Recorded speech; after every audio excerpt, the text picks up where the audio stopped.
Hello guys, आज हम योगेश मेहता जी का एक कमेंट लेकर आए हैं जो इनका कमेंट हमारी in the death case of how to fill ISR 2 ISR 1 ISR 4। ये हमने एक वीडियो बनाई थी किसी के कमेंट पे कि अगर इस तरीके के अगर प्रॉब्लम्स आती हैं तो फिर किस प्रकार से फॉर्म को फिल करना है डेथ केस में। स्पेशली डेथ केस के लिए ये वीडियो बनाया गया था, तो उसी पे comment second holder having separate bank account in the case form ISR 2 be filled separately please advice. तो इनके पास जो सेकंड होल्डर है उनका सेपरेट बैंक अकाउंट है, अलग है यानी कि, और ISR 2 में वो सेपरेटली इसको भरेंगे या फिर उसी में कंबाइंड करके भरेंगे, ये पूछना चाह रहे हैं। तो एक बार हम फॉर्म ओपन कर लेते हैं। यहाँ पे हमने ISR 2 फॉर्म ओपन कर लिया है। सिग्नेचर अपडेशन के लिए फॉर्म होता है और इसमें अगर आपका सेपरेट बैंक होता है तो उसको कैसे फिल करना है ये हम बताने वाले हैं, और इसके बाद हम इस फॉर्म को दोबारा से एक बार रिफिल करके बताएंगे कि कैसे आपको फिल करना है स्टेप बाय स्टेप। तो इससे पहले हम कमेंट का रिप्लाई कर देते हैं कि जो उनका कमेंट है। तो इसके लिए हम ट्रेडर्स आपको बताना चाहेंगे कि यदि आपके सेकंड होल्डर का बैंक अकाउंट अलग है, सेपरेट है, तो उसके लिए आपको ये फॉर्म भी 2 फिल करने पड़ेंगे सिग्नेचर अपडेट कराने के लिए। यानी जो फर्स्ट होल्डर है उनके लिए ये फॉर्म पूरा अलग फिल होगा और जो सेकंड होल्डर है उनके लिए ये फॉर्म दूसरा फिल होगा। यानी अलग अलग फॉर्म्स आपको फिल करने हैं, उससे कंफ्यूजन नहीं आती है। और आप जब वेरीफाई कराने जाते हैं तो उस टाइम पे इशू नहीं आता है, क्योंकि इस फॉर्म का प्रोसेस ये है कि आपको ये फॉर्म फिल करना है, उसके बाद जहाँ भी आपका बैंक अकाउंट है वहाँ जा करके उसको वेरीफाई कराना है।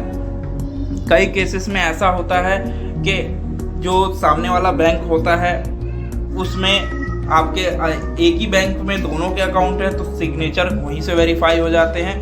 बट अगर अलग अलग बैंक है तो इसमें डिटेल फिल करने में ज़्यादा प्रॉब्लम आती है, और जब डिटेल फिल करने में ज़्यादा प्रॉब्लम आती है तो बैंक वेरीफाई करने से भी मना कर देता है, और वो पहले से कहता है कि इस पर किसी और बैंक की स्टैंप लगी हुई है तो इस पर हम स्टैंप नहीं लगाएंगे। तो ऐसे भी इशू आ जाते हैं। तो इस वजह से आप सेपरेट फॉर्म फिल कीजिएगा। ISR 2 के 2 फॉर्म फिल कर लीजिएगा, अगर सेपरेट है तो वो ज़्यादा बेटर होगा। अब देख लेते हैं एक बार कि किस प्रकार से इसे फिल करना है। तो बैंक एंड ब्रांच नेम आ जाएगा, जहाँ भी आपका बैंक अकाउंट है और ब्रांच है वो आ जाएगा। Bank contact detail, post address, phone number, email ID, ये सब आपको डिटेल्स फिल करनी है यहाँ पे। बैंक कॉन्टैक्ट डिटेल दे देनी है, अगर है तो पोस्टल एड्रेस दे देना है, कहाँ का बैंक है, फ़ोन नंबर दे देना है, ईमेल एड्रेस दे देना है। जो जो आपके पास अवेलेबल है सब दे देंगे, वरना इंटरनेट से सब कुछ मिल जाता है।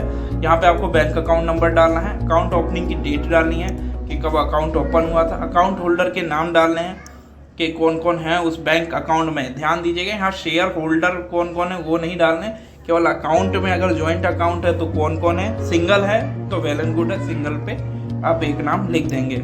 उसके बाद यहाँ पे फोटो चिपका देंगे, जो भी आपके होल्डर है एक्रॉस सिग्नेचर कर देंगे। इसके अलावा अकाउंट होल्डर की डिटेल दे देंगे as per the bank record कि अकाउंट होल्डर की क्या डिटेल्स है, जैसे एड्रेस आ जाएगा यहाँ पे, आपका फ़ोन नंबर आ जाएगा। इसको आप कट करके M करके मोबाइल नंबर भी लिख सकते हैं, यहाँ पे ब्रैकेट में मोबाइल नंबर करके लिख सकते हैं, कोई इशू नहीं आता है। कई बार ये भी क्वेश्चन होता है कि सर यहाँ फ़ोन नंबर दिया, हम मोबाइल नंबर लिख सकते हैं या नहीं लिख सकते, कटिंग चलेगी या नहीं, तो आप ब्रैकेट में मोबाइल करके लिख सकते हैं। ईमेल एड्रेस, यहाँ पे आप ईमेल एड्रेस डाल देंगे अपना, और सिग्नेचर अगर आप फर्स्ट होल्डर हैं तो फर्स्ट में करेंगे, सेकंड होल्डर भी है आपके इस बैंक अकाउंट में तो सेकंड वाले में करेंगे, वरना ये कर देंगे। यहाँ बैंक के सिग्नेचर आ जाएगा और उसके आ जाएंगे सील आ जाएगी बैंक की, और यहाँ पे आपने सिग्नेचर कर देने हैं अपने, यहाँ पे आपके सिग्नेचर हो जाएंगे। यहाँ पे वो अपनी डिटेल दो, एम्प्लॉय कोड, एड्रेस वगैरह, जो यहाँ पे स्टैंप मारेगा या तो उसके स्टैंप मेंशन होगा सब कुछ, यदि स्टैंप पर मेंशन नहीं होता है तो यहाँ पे मेंशन करेगा। तो इस प्रकार से ये आपका फॉर्म कंप्लीट हो जाता है। तो उम्मीद है इससे जुड़े सभी सवाल और सवाल आपके जो भी थे क्वेश्चन थे वो सारे क्लियर हो गए होंगे, डाउट्स। फिर भी यदि कोई आपका सवाल या सुझाव हो तो हमें कमेंट जरूर करें, और इसी प्रकार की इन्फॉर्मेटिव वीडियो देखते रहने के लिए हमारे चैनल को सब्सक्राइब करें, बेल आइकन को प्रेस करें। तो मिलते हैं एक और नई वीडियो में एक और नए किसी इंटरेस्टिंग टॉपिक या कमेंट के साथ। तब तक के लिए धन्यवाद।